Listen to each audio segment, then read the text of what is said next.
DK has been officially DQ'd. A 2-game suspension without pay. That's the punishment for the Steelers wide receiver after his altercation with a fan in the stands during their game in Detroit on Sunday, making this, without a doubt, the most expensive swing of DK Metcalf's life. He's going to lose more than $500,000 in lost game checks and miss the rest of the regular season. So here's what you saw if you were watching the game, kind of like I did. The CBS broadcast cameras, they captured DK Metcalf talking to someone in a blue wig, hanging over the rail, looked to be a Lions fan. DK then grabs the person's wig and then kind of throws a fist toward his face before he walks away. Very quick, but very costly moment. So how in the world does something like this even happen? Well, the fan's name is Ryan Kennedy, and he spoke with the Detroit Free Press after the game. He said all he did was call DK by his full name. Dude whipped out the government. DK clearly didn't like that. Some witnesses said Kennedy had a DK jersey in his hands and he wanted an autograph. Maybe that was his way of getting DK's attention, but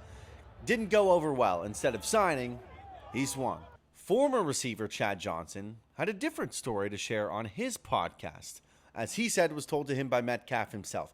In this version of the story, the fan called Metcalf's mom a derogatory term and called Metcalf a racial slur. I'll let you fill in the blanks with words you don't say about a woman or to a black man. Kennedy says that just simply never happened. His attorneys issued a statement Monday saying those allegations are completely false, at least related to the incident on Sunday, which is important to clarify because there is some bad blood between these two that stems all the way back to last year. Tom Pelissero with the NFL Network says DK reported this same exact fan to security in week 4 of the 2024 season.